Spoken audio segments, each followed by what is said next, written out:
Seigneur, merci pour l'excellence de ta révélation à notre égard. Tu nous as donné d'aller là où les hommes ne sont jamais allés, Seigneur. À ouvrir notre intelligence, à comprendre la prophétie de l'enlèvement. Pendant tous ces jours, tu nous as enseigné. Tu nous as révélé l'enlèvement par tes enseignements. Nous te sommes reconnaissants et nous te bénissons. Amen. Amen. Asseyons-nous dans la présence du Seigneur. Soyez bénis ce matin encore, ce midi. Que la grâce de Dieu vous accompagne encore. Et que à jamais vous vous affermissez dans cette bienheureuse espérance. Amen. Mon ami, je peux avoir mon image. Ça, c'est mon image à moi. Hein? Ah oui.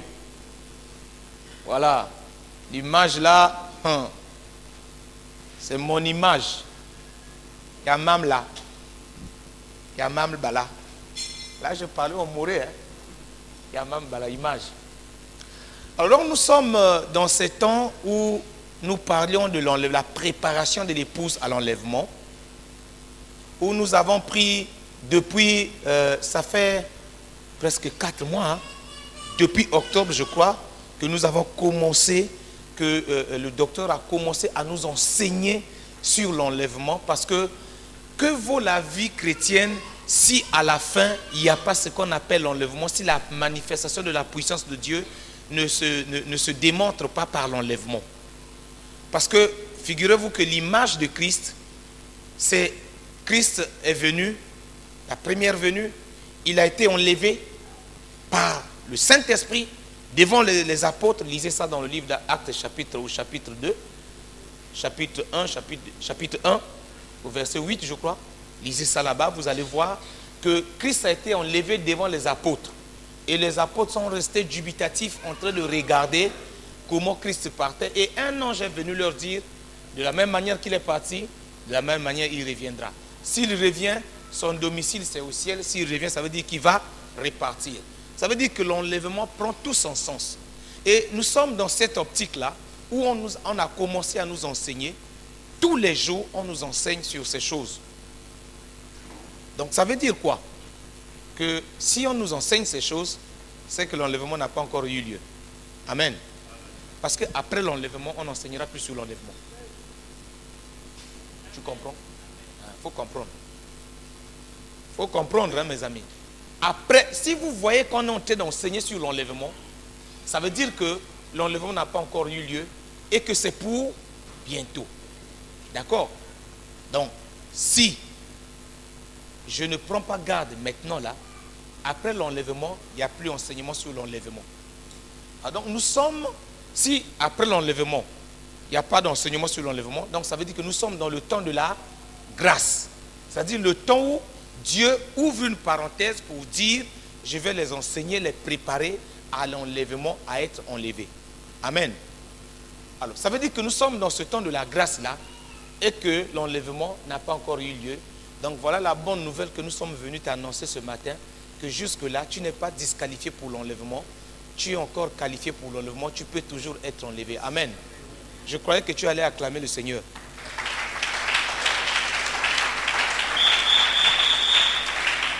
Donc, ça veut dire quoi? Ici, c'est la préparation.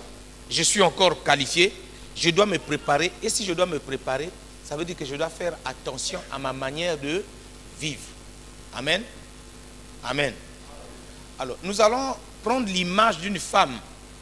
Une femme qui est enceinte, qui est en grossesse. Quand une femme est en grossesse, il y a beaucoup de soins autour d'elle. Les médecins vont lui faire des examens médicaux du sein d'elle-même, c'est-à-dire Katia Nzotonaye. Les médecins vont prendre le temps de faire des examens médicaux, des analyses, et autour d'elle, le mari va prendre l'aspect extérieur, parce que le mari ne peut pas aller à l'intérieur pour voir comment fonctionne la vie de cette femme-là qui est enceinte. Donc le mari va prendre l'aspect intérieur, l'aspect extérieur, Et tout de suite autour, il y a la famille, ça c'est l'environnement, il y a la famille, il y a les amis.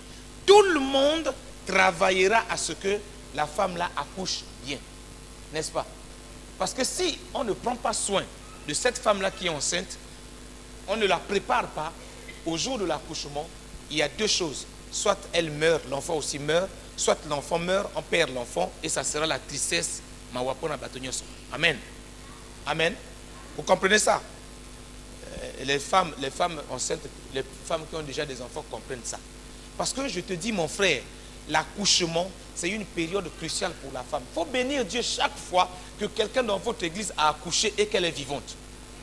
L'accouchement, ça avoisine, ça frôle la mort. Parce que la femme doit donner vie. Et si elle doit donner vie, ça veut dire qu'elle perd sa propre vie. Amen. Vous comprenez ça, non? Voilà. Donc ça veut dire quoi? Que ce temps dans lequel nous sommes, le temps où nous avons dit c'est le temps de la grâce, c'est le temps où nous sommes enceintes, où nous avons la grossesse qui finira par donner un enfant qui s'appelle enlèvement et nous serons avec Christ. Amen. Ça veut dire que toi, ta vie avec Christ, l'enlèvement dépend de la préparation que tu as de l'intérieur de toi, des alentours de toi et de l'environnement autour de toi. Est-ce que vous comprenez ça? Ça veut dire, si au fond de toi, tu n'arrives pas à faire des examens médicaux et qu'on trouve qu'il y a des anomalies, tu perds le bébé.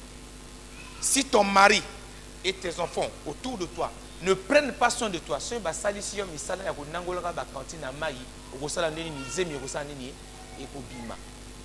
tu comprends ça, mon frère? C'est simple, tu n'as jamais été enceinte, c'est les femmes qui comprennent. Amen. Amen. Maintenant, autour de toi, dans l'environnement familial, ce qui peut babandi que soit ni sakayo tangonyo sur le coup de mesani, même quand l'autre est enceinte, au lieu de. C'est pour ça, il faut faire attention. Quand un enfant est déjà enceinte, ça ne sert pas de l'engueuler en ce moment-là. Vous comprenez ça? Il faut comprendre ça. Quand quelqu'un est déjà enceinte, ça ne sert pas de l'engueuler en ce moment. Attendez, elle va accoucher. Prochainement, vous l'enseignez. Parce que si vous l'engueulez, elle va avoir ce qu'on appelle le stress. Et le stress va faire que le système hypothalamo-hypophysaire va lâcher. Quand ça va lâcher, il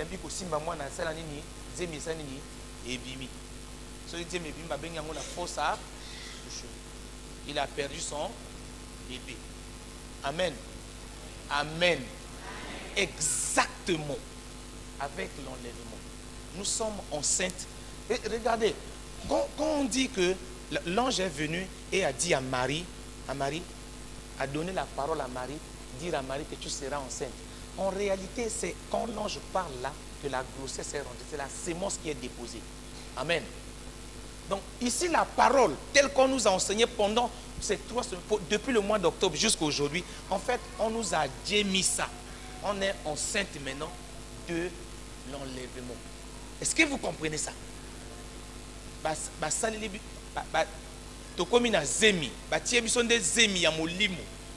Vous comprenez ça? Frère, comprenez. J'ai l'impression que vous ne comprenez pas. Dans ma tête là, ça ne sonne pas bien. Vous ne comprenez pas. C'est-à-dire le temps que le docteur était en train d'enseigner sur ces choses-là, tous les jours. Et il a fait exactement comme l'ange est venu chez Marie et a parlé à Marie et Marie est tombée enceinte. Il n'y a pas eu rapport sexuel. Mais Marie est tombée enceinte. Exactement. Quand on nous a enseigné pendant ces jours-là, depuis octobre jusqu'à maintenant, il n'a fait que transmettre cette parole-là qui est la sémence de vie en nous, qui a fait que nous soyons enceintes. Enceintes de quoi? De l'enlèvement. Le bébé que nous attendons, c'est quoi? C'est l'enlèvement. Toute femme enceinte est pressée d'attraper le bébé dans ses mains. Oui ou non? Bon, vous verrez cette femme-là malheureuse. Pourtant, elle sait qu'elle peut toujours avoir un autre bébé. Mais elle a l'impression que le monde autour d'elle s'écroule. C'est pourquoi je répète, je dis, quand quelqu'un est enceinte là, faites attention, prenez-les avec soin. Et maintenant, cette personne elle-même aussi doit tout mettre en œuvre pour aller chez les médecins, que les médecins la traitent. Parce que s'il y a une petite infection, il faut comprendre, infection là, ça correspond à quoi?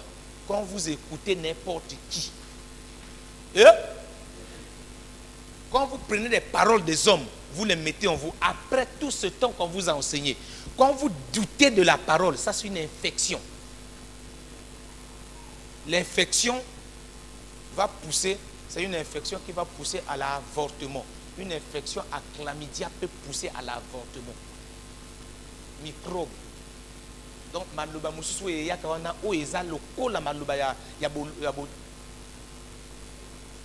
tombo mité maloba ya bo soto eza mbindu eza lokola microbe na kati ya nzoto na yo et que se multiplier et multiplier après ça nini ebimisi yo zemi na yo tango ebimisi zemi na yo vous perdre bébé bébé yango ba bengi bo kamatani, c'est ça?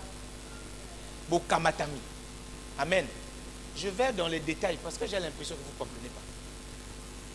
Vous me regardez là, on dirait que je suis en train de dire des choses extraordinaires. Ce n'est pas des choses extraordinaires. C'est ce que le docteur nous a enseigné là. Tous les jours, quand je viens à l'église, je m'assois, je le suis attentivement. Parce que moi, je vais être enlevé.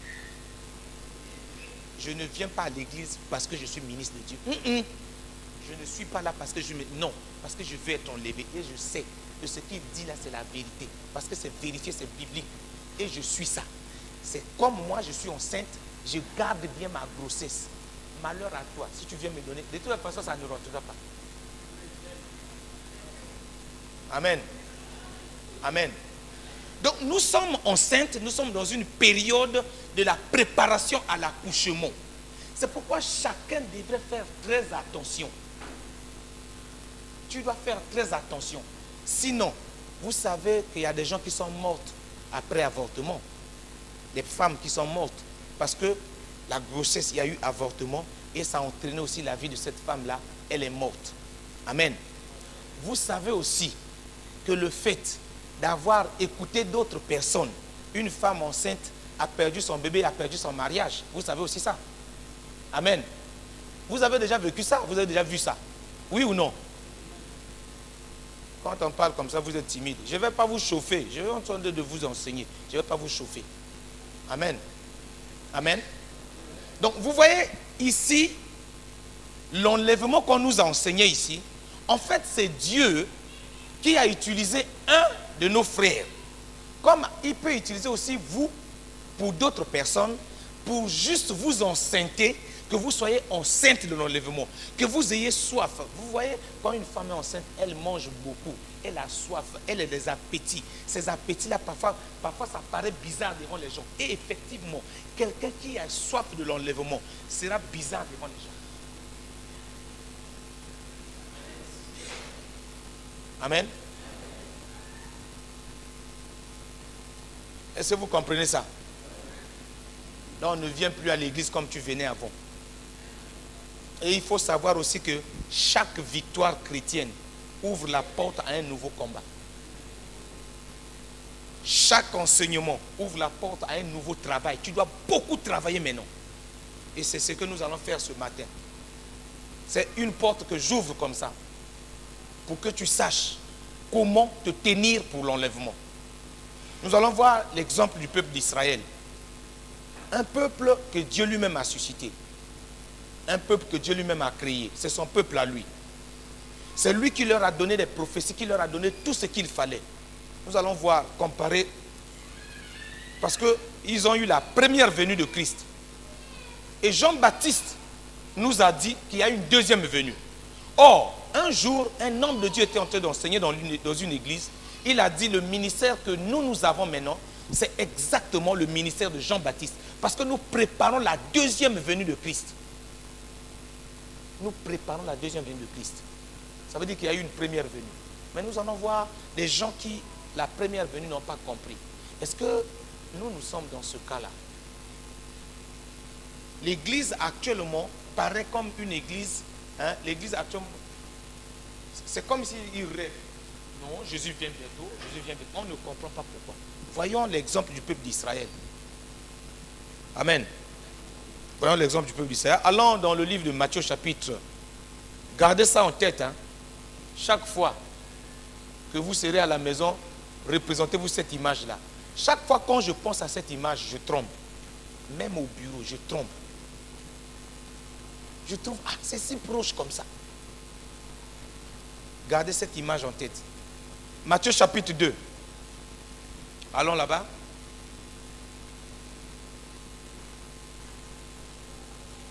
On peut avoir Matthieu chapitre 2. La Bible dit, Jésus étant né à Bethléem, en Judée, au temps du roi Hérode, voici des mages d'Orient arrivèrent à Jérusalem et dirent, où est le roi des Juifs qui vient de naître? Car nous avons vu son étoile en Orient et nous sommes venus pour l'adorer. Le roi Hérode, ayant appris cela, fut troublé et toute Jérusalem avec lui. Il assembla tous les principaux sacrificateurs et les scribes du peuple. Et il s'informa auprès d'eux où devait naître le Christ. Ils lui dirent, à Bethléem, en Judée. Car voici ce qui a été écrit par le prophète. Et toi, Bethléem, terre de Juda, tu n'es certes pas la moindre entre les principales villes de Juda. Car de toi sortira un chef qui paîtra Israël, mon peuple. Alors Hérode fit appeler en secret les mages et s'enquit soigneusement auprès d'eux depuis combien de temps l'étoile brillait. Puis il les envoya à Bethléem en disant, allez et prenez des informations exactes sur le petit enfant. Quand vous l'aurez trouvé, faites-le moi savoir afin que j'aille aussi moi-même l'adorer. Après avoir entendu le roi, ils partirent et voici l'étoile qu'ils avaient vue en Orient, marchait devant eux jusqu'à ce qu'étant arrivé au-dessus du lieu où était le petit enfant, elle s'arrêta. Quand ils aperçurent l'étoile, ils furent saisis d'une très grande joie. Ils entrèrent dans la maison, virent le petit enfant avec Marie sa mère, se prosternèrent et l'adorèrent. Ils ouvrirent ensuite leur trésor et lui offrirent en présent de l'or, de l'encens, de la myrrhe. Puis divinement avertis en songe de ne pas retourner vers Hérode, ils regagnèrent leur pays par un autre chemin. Soulignez-moi, puis divinement avertis, soulignez-moi le verset 12. Mettez ça en jaune. S'il y a rouge là, vous mettez en rouge. S'il y a bleu, mettez ça en bleu. S'il y a vert, mettez ça en vert. Verset 13, ma soeur, verset 13. Lorsqu'ils furent partis, voici un ange du Seigneur apparut en songe à Joseph. Mettez-moi ça en bleu ou en jaune ou en rouge, en tout cas, mettez-moi ça. Lorsqu'ils furent partis, voici un ange du Seigneur apparut. Il dit, lève-toi, prends le petit enfant et sa mère, fuis en Égypte et reste ici jusqu'à ce que je te parle, car Hérode cherchera le petit enfant pour le faire périr. Verset 14. Verset 14 d'abord. Ah, c'est déjà fait. Joseph se leva, prit de nuit le petit enfant et sa mère et se retira en Égypte. Ils y restaient jusqu'à la mort d'Hérode, afin que s'accomplisse ce que le Seigneur avait annoncé par le prophète. J'ai appelé mon fils hors d'Égypte. Verset 16. Alors Hérode, voyant qu'il avait été joué par les mages, se mit dans une grande colère. Et il envoya tuer tous les enfants de 2 ans et au-dessous, qui étaient à Bethléem, et dans tout son territoire, selon la date dont il s'était soigneusement enquis auprès des mages. 17. Alors s'accomplit ce qui avait été annoncé par Jérémie le prophète. On peut s'arrêter là. Nous voulons que Dieu nous donne la sagesse et l'intelligence de comprendre ces choses, parce que nous sommes, en ce temps où nous sommes comme le peuple d'Israël qui attendait un Messie qui leur avait été promis pour la délivrance d'Israël. Et la Bible nous montre ici que le Messie devait arriver et le Messie arriva. Mais quand nous regardons l'attitude du peuple d'Israël, quand nous regardons ce qui se passe, nous sommes un peu embrouillés. On se rend compte que le peuple d'Israël, malgré ce qu'il avait comme prophétie, malgré ce qu'il avait comme écrit, le peuple d'Israël était surpris de l'arrivée, de la naissance du Fils de Dieu. Mais d'ores et déjà, je vous dis, frères et sœurs, en tant qu'enfants de Dieu, on ne doit jamais être surpris de ce qui va nous arriver. En tout cas, en tant qu'enfants de Dieu. Parce que la Bible dit, Dieu parle tantôt d'une manière, tantôt d'une autre. Il n'y a jamais quelque chose qui nous est arrivé sans que Dieu nous ait averti ou sans que Dieu nous ait parlé. C'est faux. Dieu parle toujours. Mais comme nous sommes faibles, nous sommes humains, très souvent, nous ne prenons pas garde à ça, nous ne suivons pas. Sinon, il y a des signes autour de nous. Chaque fois qu'avant qu'une chose n'arrive, il y a toujours un signe qui nous est donné. Il y a toujours quelque chose, soit même un frère ou une sœur qui est là à côté, qui te dit sans même le savoir, sous l'onction du Saint-Esprit, qui te dit regarde telle chose, telle chose. Mais très souvent, nous sommes ballottés ça et là par beaucoup de vent. Amen. Alors, voilà le peuple d'Israël, un peuple que Dieu a créé. Ce peuple-là avait des prophéties que le Messie allait arriver en Israël. Ce peuple-là, depuis les temps anciens, les prophètes ont parlé, les écrits ont été laissés, que le Messie devait arriver. Donc normalement, ce peuple devait attendre impatiemment le Messie. Il devait avoir soif de l'arrivée de ce Messie-là. Il devait avoir soif de l'accomplissement de cette parole-là, des paroles que Dieu avait dit par la bouche des prophètes. Il devait veiller à ça, surveiller. Quand une femme met une marmite au feu, elle surveille. Si elle ne surveille pas, la nourriture va faire quoi? Va se brûler. Amen. C'est ce que je disais tout au début, quand une femme est enceinte, il y a beaucoup de soins autour d'elle. C'est-à-dire, on veille sur elle pour que le bébé naisse bien. Sinon, au cas contraire, c'est la catastrophe. Alors, voilà un peuple. Prépare au verset 1. Quand je méditais ça, moi-même, je me suis dit, ah, mais qu'est-ce qui se passe? C'est moi qui ne comprends pas ou bien c'est... Jésus étant né à Bethléem en Judée, au temps du roi Hérode. Voici des mages d'Orient arrivèrent à Jérusalem. Jésus, il est né d'une femme israélite qui s'appelait Marie, d'un papa physique israélite qui s'appelait Joseph, qui vivait au milieu d'Israël. En Israël, il n'y a aucun peuple au monde qui avait autant de sacrificateurs comme en Israël. Ces sacrificateurs avaient la promesse, la prophétie de la naissance du Messie. Donc ces sacrificateurs savaient que le Messie allait naître. Ils connaissaient aussi la ville, ils connaissaient l'époque et la période. Mais malheureusement, ce que je constate ici, c'est que la Bible me dit que quand Jésus étant né, des mages de l'Orient arrivèrent à Jérusalem. Qu'est-ce que ces mages étaient venus faire à Jérusalem? Continuons la suite. Des mages arrivèrent à Jérusalem et dirent: où est le roi des Juifs qui vient de naître? On commence d'abord par là. Voici des mages.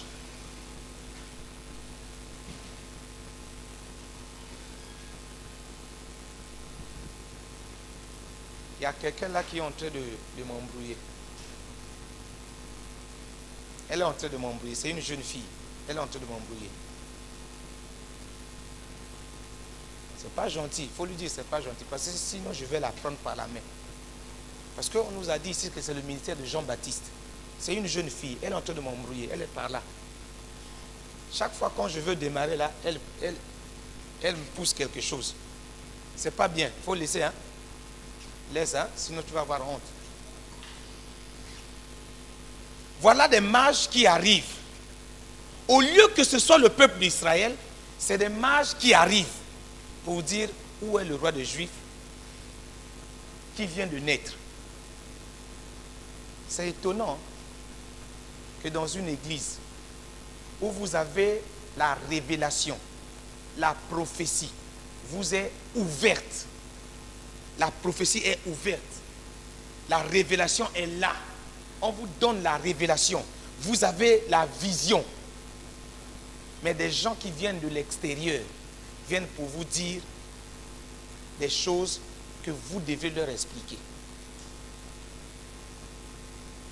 Est-ce que vous comprenez ça? Comprenez ça? Tous les jours, on vous a enseigné sur l'enlèvement, la vision de l'enlèvement. Vous, à la CEF, vous avez la vision et vous avez la révélation. Frère, je vais vous dire la vérité. Le jour où ces gens-là étaient en retraite, que Dieu a commencé à leur parler, à changer le message de la CEF, ce n'est que des jeunes gens, ce ne sont que des jeunes gens. Fouillez, cherchez, faites des recherches. Vous ne trouverez pas un livre qui parle de l'enlèvement. Sinon, c'est de la peu près. Mais regardez la qualité des enseignements que vous avez. Si ça ne vient pas de Dieu, alors ils sont menteurs. Ce n'est pas possible, quand on vous enseigne à ce point-là, que ça ne vienne pas de Dieu. Ce n'est pas possible. Amen. Ce n'est pas possible. Alors regarde les mages qui quittent l'Orient. Bon, moi je me suis posé la question. Si les mages sont partis de l'Orient, pourquoi ils sont partis de l'Orient? Ils n'étaient pas du peuple juif. Ils n'appartenaient pas à Israël. Ils sont de l'Orient. Ça veut dire que c'était loin en Israël. Mais regarde, ils disent que où est le roi de Juifs qui vient de naître? Car nous avons vu son étoile. C'est là le problème qui commence maintenant.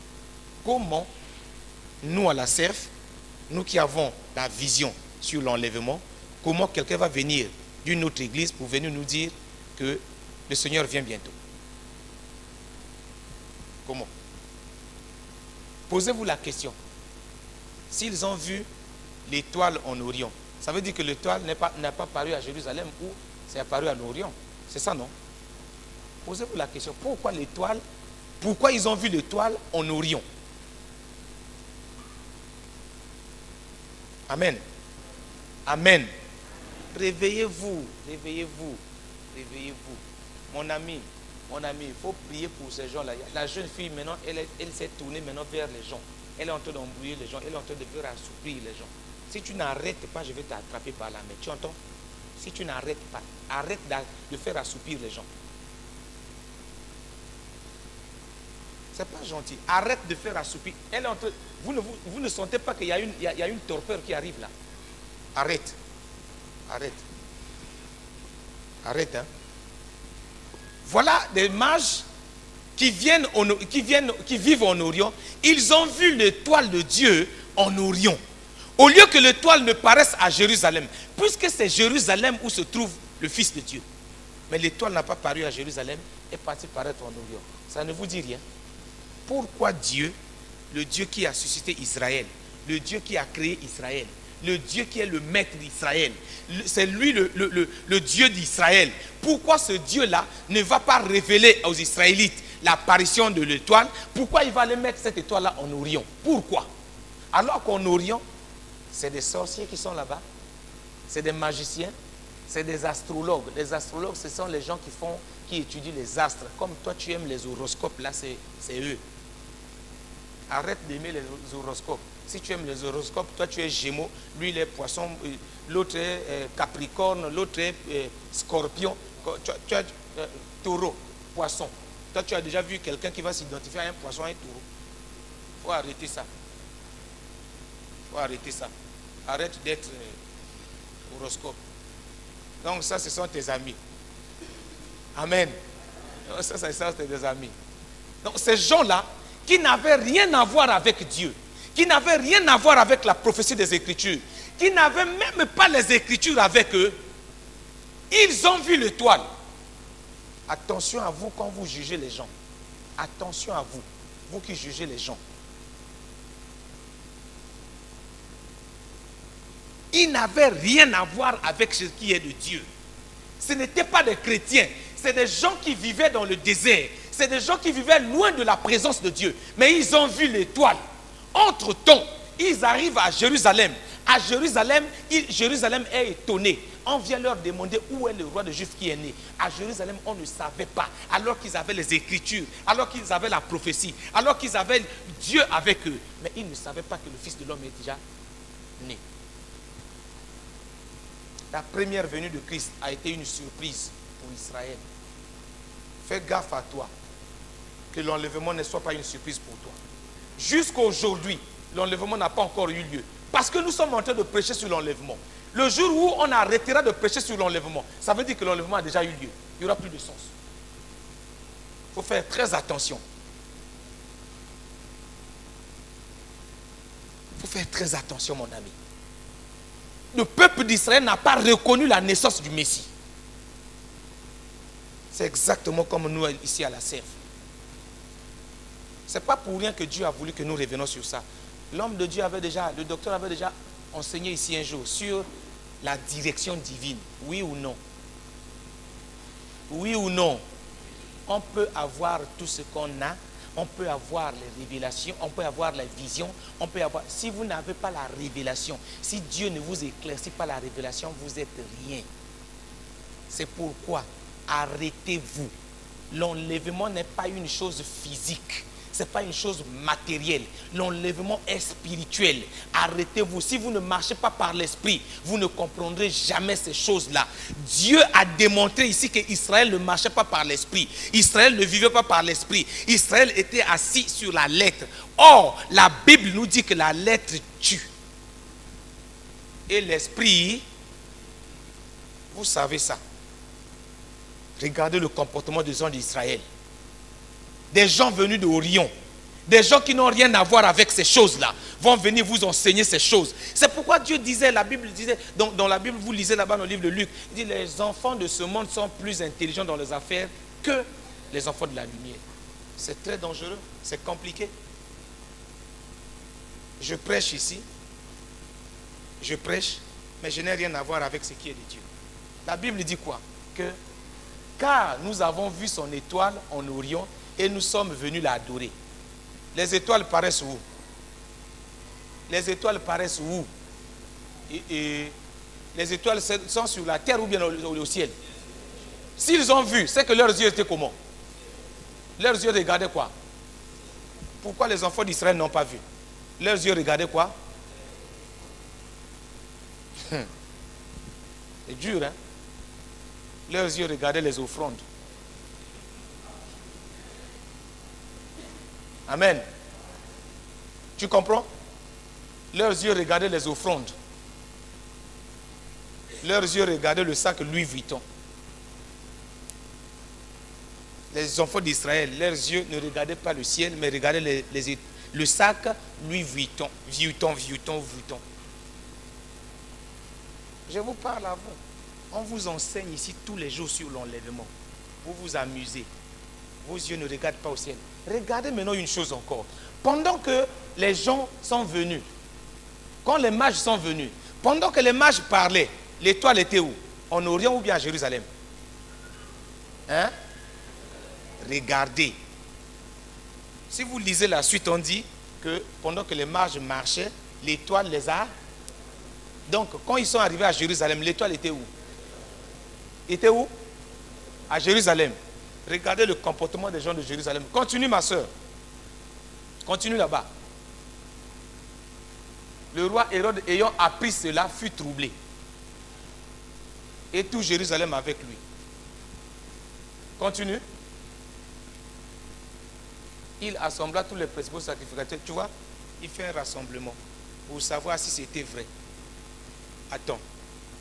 Si je veux savoir que cette chose-là est vraie ici, je fais comment? Je touche, non? Je regarde, non? Donc, malgré le fait que les mages étaient debout avec eux en train de parler et que l'étoile était là devant eux, au-dessus d'eux, ils ne pouvaient pas lever les yeux pour voir l'étoile. Leurs yeux étaient toujours vers le sac Louis Vuitton. Et c'est ce que vous êtes ce matin. C'est ce que vous êtes ce matin. Chaque fois, une fois, il y a une jeune sœur qui s'est mise à prier. À 2 heures du matin, Dieu le réveille. Elle a commencé à pleurer, pleurer, pleurer. Elle voulait appeler le docteur à 2 heures du matin. Peut-être tu ne sais pas. Je suis obligé de vous dire certaines choses pour que vous compreniez. Parce que je vois là l'incrédulité. Pendant que je parle, l'incrédulité continue à travailler là, l'incrédulité. Il était chez lui à la maison. Mais cette jeune fille, à 2 heures du matin, s'est réveillée. Dit à son mari, donne-moi le téléphone. Je vais appeler le docteur. Non, la nuit comme ça, le docteur dort. Non. Pourquoi? Parce qu'elle avait vu en vision. Le docteur en train d'expliquer l'histoire de l'enlèvement. Les gens dans l'église en train de s'amuser.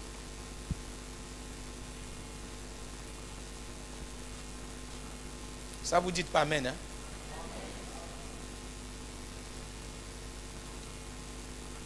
C'est des choses vraies. Je n'invente pas. Je n'invente pas. Pendant que le docteur prêche, une autre femme a vu pendant que le docteur prêche, tout le monde le danse dessus. Pour le faire tomber. Il ne croit pas à la parole de l'enlèvement. Ce n'est pas ailleurs. Les visages qu'on avait cités là, c'est les visages de la serve. C'est les gens de la serve. C'est pourquoi Dieu nous a dit de beaucoup prier pour le docteur, pour ces enseignements-là. Pour que les gens ne continuent pas à prendre. Vous le prenez, bon, c'est Troxel. C'est Troxel. Frère Troxel. Ok, c'est frère Troxel. Continuez. Bon courage, hein? Bon courage, frère Troxel. Papa Troxel.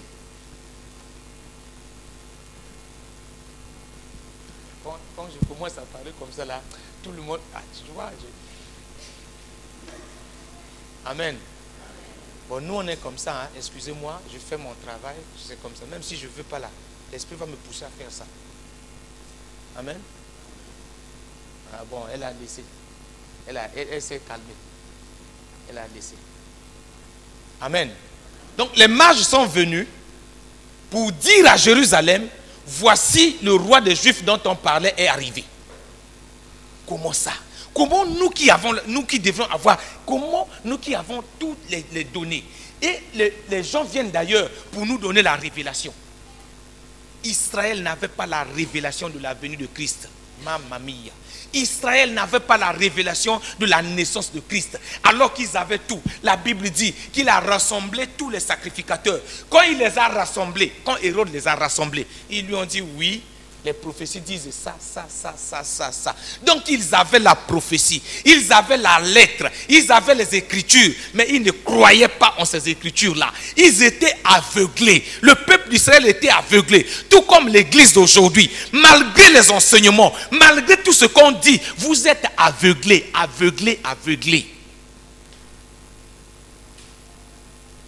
Tous les signes de l'avènement du Fils de l'homme sont épatants, sont ouverts à tout le monde. Regardez la télévision, tous les signes sont ouverts. Tout ce que notre frère a su faire, c'est que Dieu lui a donné la possibilité de condenser ça et de nous balancer ça. Même quand on montre ça, les gens se mettent à rire. Et la CERF en fait partie de ces gens-là qui bafouent la révélation. Dieu vous révèle les choses, vous bafouez la révélation. Particulièrement les jeunes serviteurs et les jeunes servantes dans l'église, particulièrement.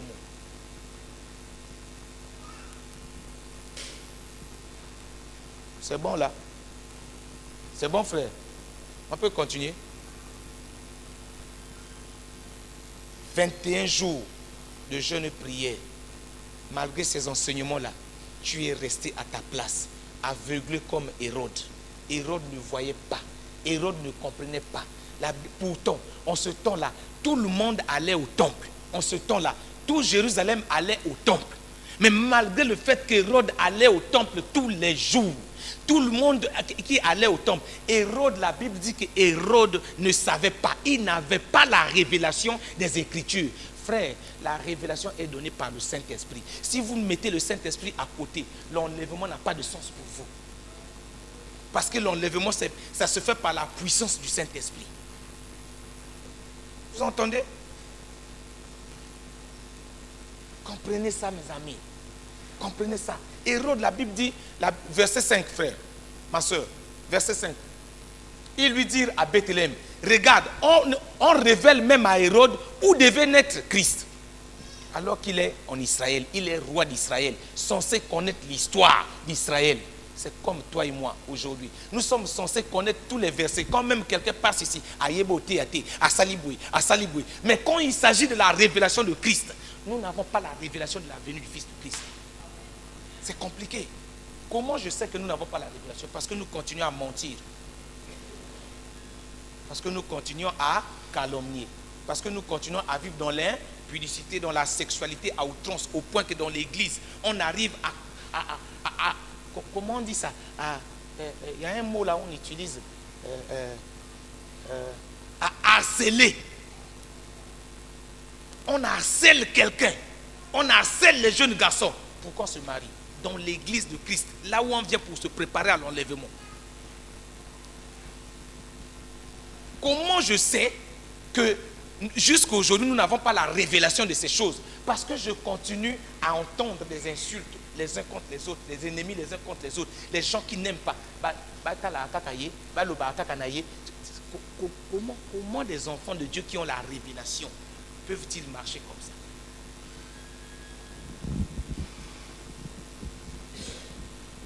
Amen. Ça c'est un peu amer. Là aujourd'hui on ne va même pas trouver acclamation. Les gens n'aiment pas ça. Le peuple de Dieu n'aime pas ça. Le peuple actuel n'aime pas ça. Le peuple de Dieu actuellement a plus besoin de la relation entre l'homme de Dieu et lui que de la relation avec Christ.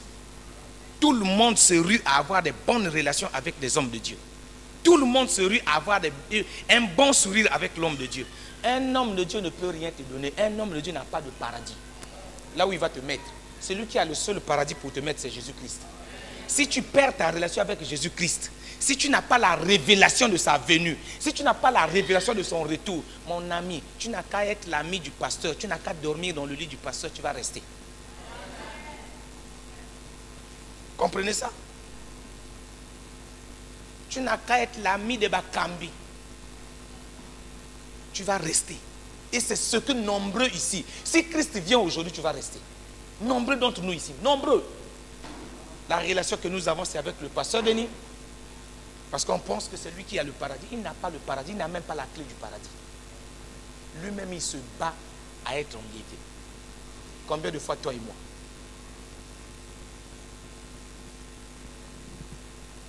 Et c'est comme ça qu'Hérode se comportait. Hérode. Nos églises sont remplies des Hérodes et des Hérodiades. Les Hérodes, c'est des hommes. Les Hérodiades, c'est des femmes. Toute leur vie, ils passent leur vie. Regardez le comportement de Hérode. Est-ce que ça n'apparente pas ton comportement? Remonte au verset 4. Regardez le comportement de Hérode. Remonte au verset 3. Regardez, le roi Hérode ayant appris cela fut troublé. Les Hérodes et les Hérodiades sont toujours troublés dans l'église quand un frère a la révélation. Quand tu fais quelque chose que le Saint-Esprit t'a dit de faire, les Hérodes et les Hérodiades sont troublés. Tous les jours, ils disent ça. Si tu penses qu'on ne fait pas comme ça, comment on doit faire? Amen. Amen. Si quelqu'un ne dit pas Amen, moi-même je vais dire Amen. Bien. Regardez, il fut troublé. Pourquoi il va être troublé? Si on dit que le roi des Juifs devait naître, pourquoi il fut troublé? Parce que quand il a entendu le roi là, il pense qu'on va lui ravir sa place. Et c'est ce que dans l'église, nous avons dans l'église. Non,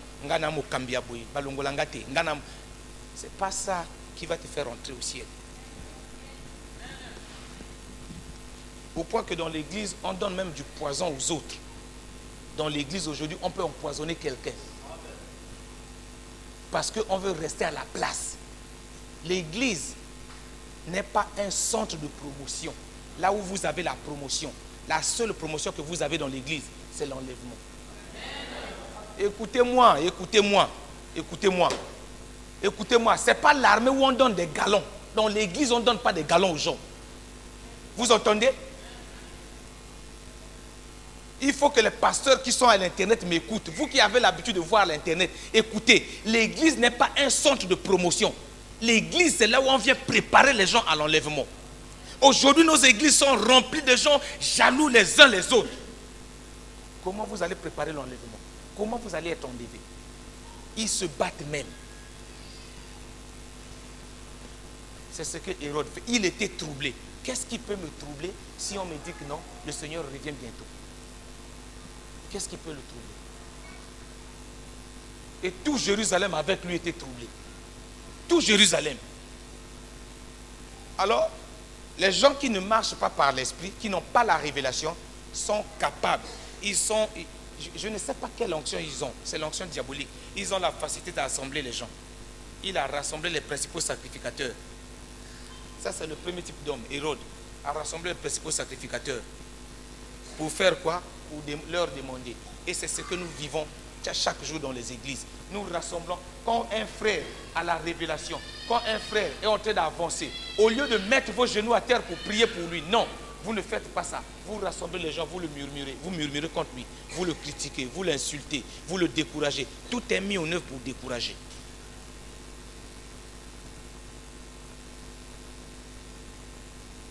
Ne croyez pas que c'est facile d'avoir quelqu'un qui a la révélation dans votre église. Ce n'est pas facile. Si vous avez quelqu'un qui a la révélation de la parole de Dieu dans votre église, il faut le protéger. Il faut le garder, il faut prier pour lui. Parce que la révélation n'a jamais été pour celui qui a la révélation. Elle est pour vous. Elle est pour ceux qui écoutent. Nous, on n'est pas ministre de Dieu parce que pour notre vie, non, c'est pour vous. Sans vous, le ministère n'a pas de sens. La préparation à l'enlèvement. Nous avons la vision, mais nous sommes en train de passer à côté de l'enlèvement à cause de ce que nous n'avons pas la révélation de cet enlèvement-là. Exactement comme Hérode. Il rassemble les principaux sacrificateurs. Ça, c'est la première catégorie de gens. La deuxième catégorie, c'est les sacrificateurs. Ils avaient les Écritures. Ils savaient que le Fils de l'homme allait venir. Ils savaient que Jésus-Christ allait naître. Mais ils n'ont jamais enseigné aux gens. Ils connaissaient même la période. Ils connaissaient même l'époque. Ça est là. Lisez la parole de Dieu, vous allez voir ça. C'est pas ce que toi et moi nous faisons. Nous avons ici, on nous enseigne ici. Nous savons. Tous les signes sont visibles. Mais nous sommes incapables de dire aux gens que Christ revient bientôt. Nous sommes incapables. Nous sommes comme les principaux sacrificateurs. Exactement. Ce sont ceux-là qui connaissent la vérité, mais qui gardent la vérité captive. La Bible dit malheur à eux. Si toi tu viens à l'église et qu'on t'a enseigné, pourquoi tu gardes la vérité? Pourquoi tu caches cette vérité-là? Pourquoi tu ne sors pas pour donner cette vérité-là aux autres?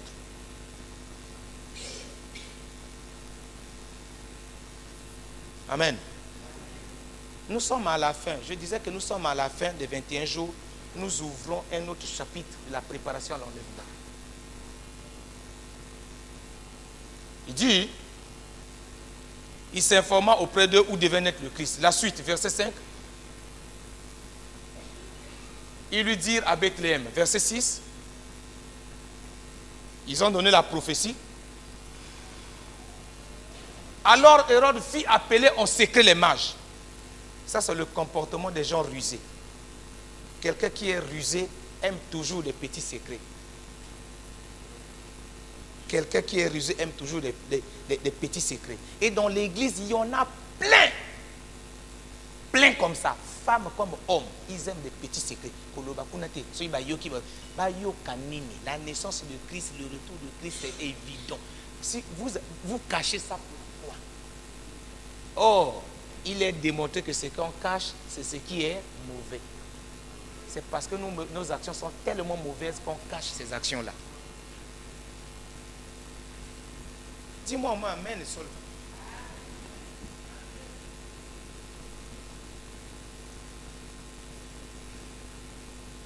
Amen. Amen, frère. Dieu nous a donné un ministère merveilleux, un ministère qui perce les cœurs. Ça perce les cœurs. Je sens que ça rentre là, ça perce les cœurs. On peut se mettre debout ici, même pas moi. Même le docteur peut se mettre debout, donner des prophéties sur toi, donner même les détails de ta vie. Mais est-ce qu'on te l'a préparé à l'enlèvement? Hein? Nous avons tous ici cette capacité-là. Même notre Père. Nous tenons tout ça de notre Père spirituel. Là où il est là, même les anciens qui sont là assis, ils peuvent se mettre debout, donner une prophétie sur toi. Comment tu vas être, regarde ça, ça, ça, ça. Tu as eu tel problème, tel problème, tel problème. Mais est-ce que ça va t'avancer vers le ciel? Donc supportez-moi.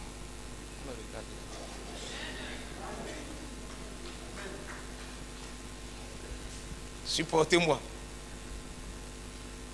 Quand on fait des mauvaises choses, quand on a de la ruse, on a des mauvaises pratiques, on les cache. Toujours des secrets, on les cache. Une femme qui construit une maison sans que son mari ne sache, cache toujours. C'est ce qu'Hérode fait. Et les mages s'enquillent soigneusement auprès d'eux depuis combien de temps l'étoile brillait. Donc Hérode, malgré qu'il était en Israël, malgré qu'il y avait la prophétie en Israël, Hérode ne savait pas à quel temps Jésus devait venir. C'est comme toi et moi aujourd'hui. On nous a dit ici que le Seigneur revient bientôt. Jusque-là, on se demande à quel moment il va venir, alors que tous les signes sont devant nous. On se demande. Pourquoi je dis qu'on se demande? Parce qu'on continue à vivre dans le désordre. Je suis étonné des chrétiens d'une église où on vous bombarde matin, midi, soir. Encore quand le docteur parle sur ça, là, vous avez l'impression que c'est lui qui a créé ça, sur l'enlèvement. Vous avez l'impression que c'est lui qui a créé ça. On vous bombarde d'enseignements tous les jours, mais les jeunes filles continuent toujours à enlever les trucs, toujours à mettre des trucs. Les jeunes filles continuent toujours à vivre dans l'impudicité que vous ne pouvez même pas vous imaginer, dans le désordre que vous ne pouvez pas vous imaginer, dans les calomnies que vous ne pouvez pas vous imaginer, sans se préparer à l'enlèvement.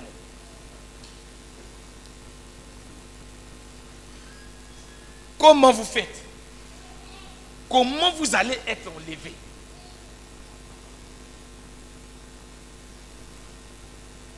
Toujours des petits secrets. Hérode, Hérodiade. Verset 8. Puis il les envoya à Bethléem en disant, allez prenez les informations. Voyez? Quand je dis qu'il y a certaines choses, je vais doucement, hein. Je suis en train d'aller doucement parce que là, le peuple doit comprendre ça. Il dit, quand je vous dis qu'il y a des choses qui sont abominables, toi tu peux penser peut-être que je m'abuse. Regardez, il dit, allez prendre des informations. Alors qu'il a la prophétie. Donc jusque-là, il ne croit pas. Au lieu de dire, allez adorer. Donc il ne croit toujours pas que le Christ est né. Il ne croit toujours pas. Il dit, allez prendre des informations. Quelqu'un qui aime Dieu va dire quoi? Allez adorer. Amen. Parce que si vous finissez d'adorer, moi aussi je viens adorer. Mais regardez la ruse d'Hérode. Il dit, allez prendre des informations. La sécurité d'État cherche quoi? La police secrète cherche quoi? Les informations, non? Si on a l'information, après on fait quoi? On met les gens où? En prison, non? On détruit leur vie, non? Oui ou non? Regardez Hérode. Est-ce que ce n'est pas ce que tu fais? Cherche toujours des informations. Congolais, toujours menteur. Oyo kite. Oyo kite. Oyo kakwa. Vous ne cherchez pas à comprendre l'enlèvement. Vous ne cherchez pas. Docteur, excuse-moi. Excusez-moi, hein? La manière d'enseigner là, ça a changé un peu. Dieu va doucement. Est-ce qu'il y a quelqu'un qui est déjà venu? Est-ce que parmi tous ces jeunes qui sont dans l'église, est-ce que les gens te dérangent pour que tu leur expliques l'enlèvement? Quelques-uns seulement. Pourtant, tout le monde devait se ruer. Mais pourtant, entre eux, il se passe des informations terribles. Quelqu'un qui a soif n'allait pas dire allez. Il dit, Bozelanga tokende. Il allait dire, Bozelanga tokende. Mais regardez vos vies. Quand un frère prie beaucoup, vous ne l'aimez pas vous approcher de ce frère-là. Vous aimez, quand quelqu'un est discipliné avec Dieu, vous n'aimez pas vous approcher de lui. Quand quelqu'un craint Dieu, vous n'aimez pas vous approcher de lui. Vous cherchez seulement les informations. Or, l'information est toujours déformée. Ça veut dire que tout ce que vous dites sur les gens là, c'est du mensonge. Dès le moment où vous enlevez I dans l'information, vous êtes déjà un menteur. C'est pour ça que vous retrouvez dans toute l'église des menteurs, des menteuses. C'est ça. Et l'enlèvement, le ciel est fermé. Il n'y a pas d'enlèvement pour un menteur. C'est ce que Hérode était. C'est la vie d'Hérode comme ça. Passer tout son temps à chercher les informations. Il dit information exacte, c'est faux. Quelqu'un ne peut pas te donner une information exacte. L'information exacte, c'est ce que toi-même tu as vécu. Parce que quand je viens te dire, j'enlève toujours quelque chose. Ou j'ajoute toujours quelque chose. C'est ça. Comprendre ces choses-là. Comprendre. Quand vous l'aurez trouvé, faites-le moi savoir. Après avoir entendu le roi, ils partirent. Et voici l'étoile qu'ils avaient vue en Orient marcher devant eux. Voilà. Regardez quelque chose. Donc, si l'étoile marchait devant eux, donc pendant qu'ils parlaient avec Hérode, l'étoile était où? L'étoile était là, non? Au-dessus, non? Hérode, sa tête est tellement attachée vers la terre. Ses yeux sont tellement attachés. Vos yeux sont tellement attachés à votre congolinité, à votre famille. Les yeux sont tellement attachés à votre corps. Quand vous prenez soin de votre corps, vous dépensez des millions pour votre corps. Les yeux sont tellement attachés à votre vie. Orgueilleux, orgueilleuse Congolais. Vous ne pouvez pas voir le ciel. Vous ne pouvez pas lever les yeux au ciel. Vous ne pouvez pas voir les signes des temps. S'il avait vu, il aurait vu le signe de l'étoile. Qui est le signe du temps? Ça veut dire quoi? Dieu parle ici de quoi? Le temps de la venue de Christ est proche. L'étoile là, ça veut dire simplement un signe des temps. Mais est-ce que nous voyons ces signes de temps là? Regardez la preuve. Si tu veux comprendre que dans la serre, on ne comprend même pas cette vision là. Quand vous prêchez, si tout de suite là, si vous sortez, vous verrez les jeunes gens dehors. Vous les verrez dehors. Est-ce que comme ça, quelqu'un peut avoir une relation avec Christ?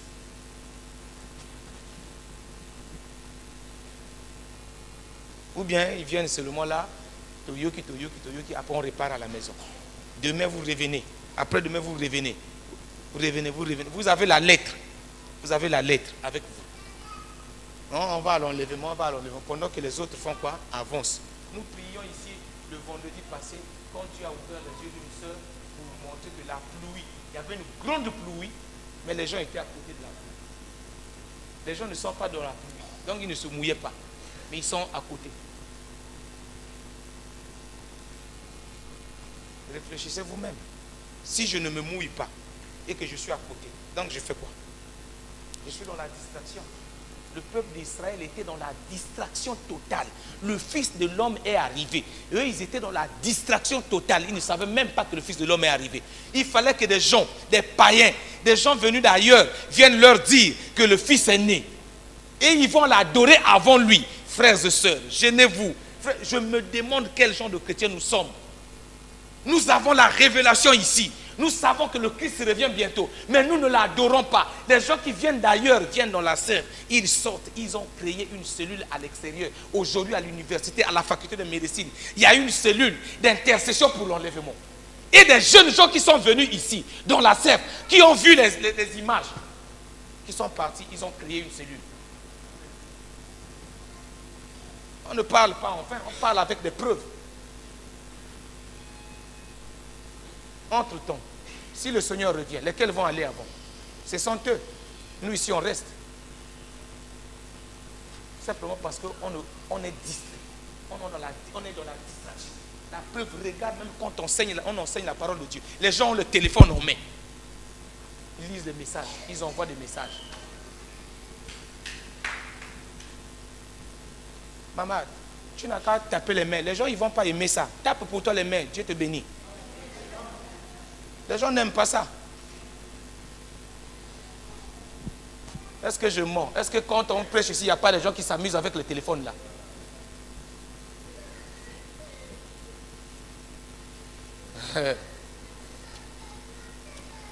Bon, on va s'arrêter là. Hein? Qu'ils avaient vu, l'étoile qu'ils avaient vue en Orient. L'étoile marche devant les païens. C'est pour ça que vous remarquez, Motaï Lelo, un homme est venu ici, il a donné témoignage. J'étais jaloux le jour-là, j'ai pleuré le jour-là, j'ai regretté ma vie.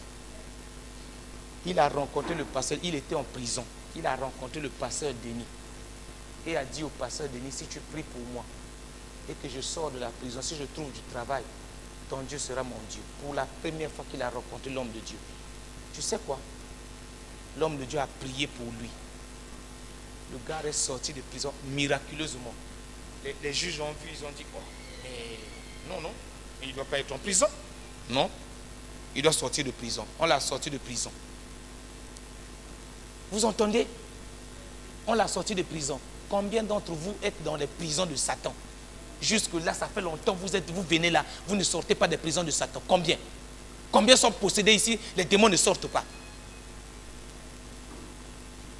Et quelques jours après, il est parti voir encore l'homme de Dieu. Il dit, prie pour moi. L'homme de Dieu a prié pour lui. Sur 40 candidats qui ont présenté, on devait prendre 5 candidats. Et lui, il est sorti le premier, non? Le troisième. Il est sorti le troisième de la promotion. Le blanc a crié. Pourtant, c'est un pâtissier. Un homme qui est dans le pied, un pied ne fonctionne pas bien. Mais il a fait des choses plus que ceux qui sont dans les... Combien ont déjà vécu ce miracle-là ici? Combien de vous avez déjà vécu ce miracle-là? Parce que simplement, vous ne croyez pas en la révélation de la vision de l'enlèvement.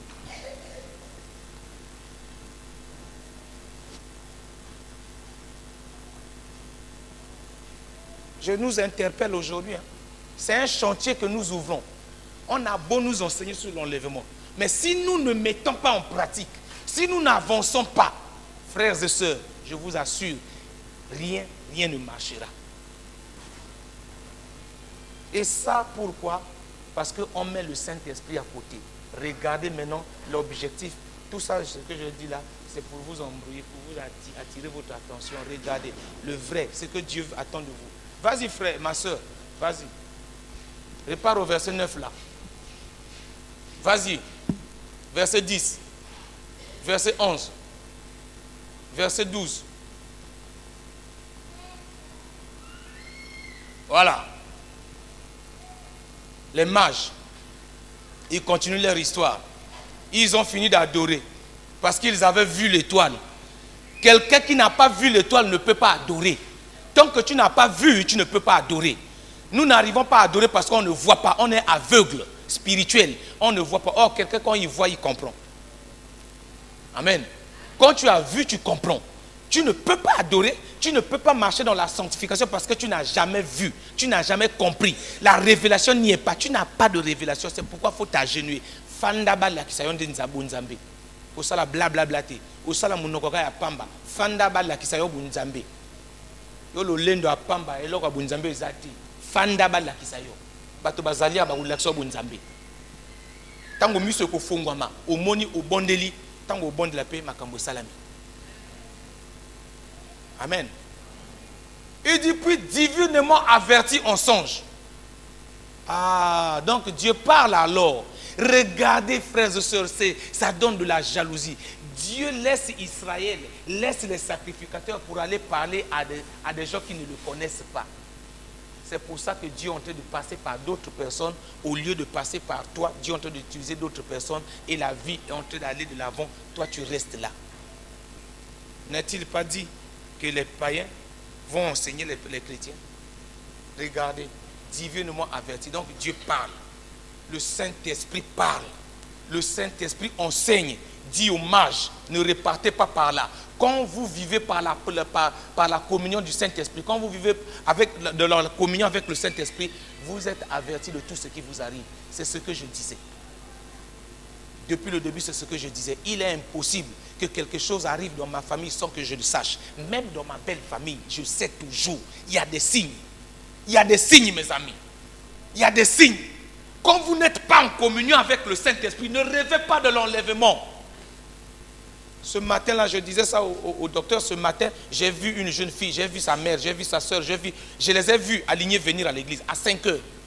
Et quand dès que nous on est rentrés là, on a vu aussi cette jeune fille avec sa soeur. Divinement averti. On ne connaît pas Dieu par les Écritures, par la lettre. On connaît Dieu par la révélation. Dieu se laisse connaître par la révélation. Il faut qu'il vous révèle qui est le Père. Mais regardez, nous avons la vision de l'enlèvement, mais regardez ce que nous sommes. Regardez combien nous sommes. Combien d'entre nous avons une relation étroite avec Dieu, divinement avertis de ne pas retourner vers Hérode. Ils regagnèrent leur pays par un autre chemin. Mon ami, pourquoi ils ont regagné par un autre chemin? Tu peux me dire ça? Comment ils sont regagnés par un autre chemin? Tu vas me dire parce qu'ils étaient avertis? Non, c'est parce qu'ils ont vu. Ils ont fait la rencontre avec celui qui a la vie et la mort. Ils ont fait la rencontre avec Jésus-Christ de Nazareth. Aucun homme sur la terre ne peut rencontrer Christ et rester la même personne. Non, tu ne peux pas rencontrer Christ et refaire les mêmes actions. Tu ne peux pas. Tu ne peux pas rencontrer Christ en étant voleur et que tu continues à voler. C'est faux. C'est faux. Non, sinon Christ est mort en vain. On ne peut pas rencontrer Christ et continuer à rester menteur. On ne peut pas rencontrer Christ et continuer à dire que je n'aime pas telle personne. C'est faux. C'est faux. C'est faux. C'est faux. Arrêtez de mentir au nom de Dieu là. Arrêtez de mentir. On ne peut pas rencontrer Christ et continuer à aller dans les maisons de féticheurs. C'est faux. Mais pourtant, vous, matin, midi, soir, vous allez dans les maisons de féticheurs. L'enlèvement n'est pas pour vous. Vous entendez? La Bible est claire, divinement avertie. Ils se sont retournés. Ils ne sont pas repartis par le chemin d'où ils étaient venus. Ils ont donné dos à ce chemin-là. On ne peut pas rencontrer Christ et continuer à marcher sur le même chemin. C'est pas vrai. C'est faux. Christ est la vie. Christ est la vérité. Je ne peux pas rencontrer Christ par là et repartir par là. Non. Si je rencontre Christ par là, je donne dos à tout ça et je continue un autre chemin. C'est la nouvelle vie qui commence. C'est ça l'enlèvement. C'est ça l'enlèvement. C'est ça l'enlèvement, mon frère. Je ne peux pas rencontrer Christ et continuer à lire quelqu'un. C'est fou. Et les Hérodes sont remplis dans nos églises. Les Hérodiades sont remplis dans nos églises. Ils ont rencontré les gens qui ont rencontré Christ. Ils ont rencontré les mages. Mais il n'a pas changé. Tu ne peux pas. C'est pour ça que tu ne changes pas, parce que tu n'écoutes pas Christ. Tu n'as jamais rencontré Christ. Tu rencontres les gens qui ont rencontré Christ. Oh, frère, c'est vrai,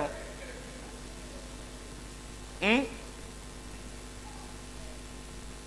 Tu n'avances pas parce que tu rencontres les gens qui ont rencontré Christ. Oh, le problème, ce n'est pas ça. Il faut que toi-même, tu rencontres.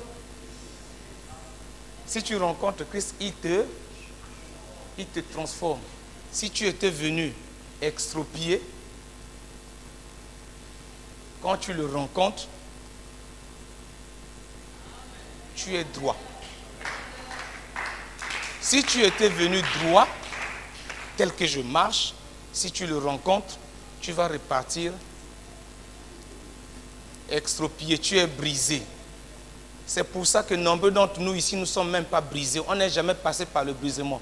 C'est pourquoi ne te plains pas quand ils te font du mal. Ton cœur est beaucoup blessé. Ce matin-là, je vois ça. Ton cœur est beaucoup blessé. Les gens t'ont beaucoup dessus. Tu supportes simplement parce que tu crains Dieu. Beaucoup de jeunes gens là, dans la louange, tombent beaucoup dessus. Ils ne savent pas que tu supportes ça seulement.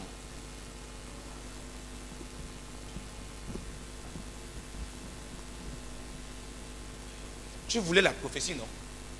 Ou bien, vous voulez la prophétie? Je vais commencer un à un, comme ça, si vous voulez m'arrêter, dites arrête. Que je continue, non?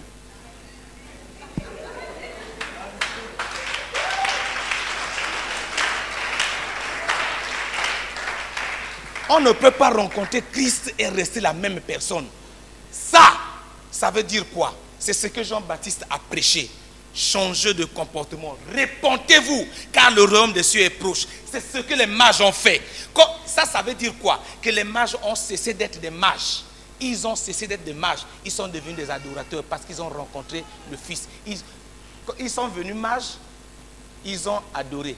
Et la Bible dit, divinement avertis, ils regagnaient leur pays par un autre. Qui? Les gens qui étaient des mages, qui sont venus s'agenouiller. La Bible est claire. Hein? S'ils étaient toujours mages, non, on allait dire les mages repartis. Il là, c'est mis pour les hommes.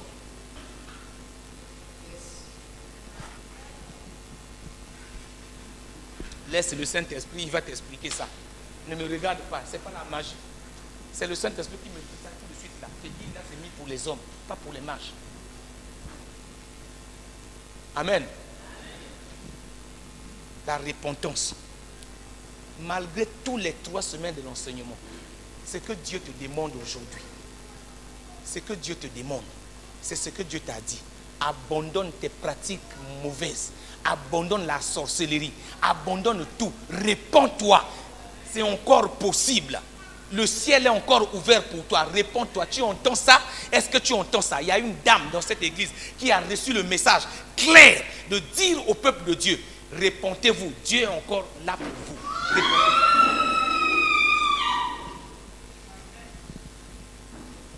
Répentez-vous. Changez. Et le ciel sera ouvert. Et le ciel sera...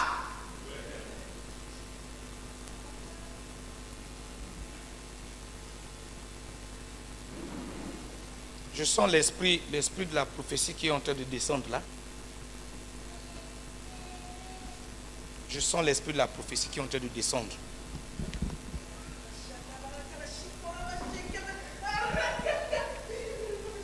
Mais je voudrais attirer simplement l'attention des gens. En prenant ces enseignements-là, nous avons abordé une autre pente de la vie chrétienne de la serve. C'est-à-dire que ces enseignements-là sont en train de témoigner contre nous ou pour nous.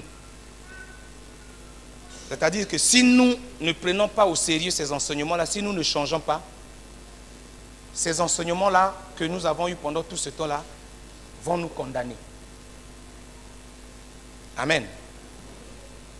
Répentez-vous. Tout le bruit que j'ai fait là, je veux dire répentez-vous. Répentons-nous. Abandonnons nos pratiques. Changeons nos cœurs. Et la main de Dieu est là pour nous accompagner. Que le Seigneur vous bénisse.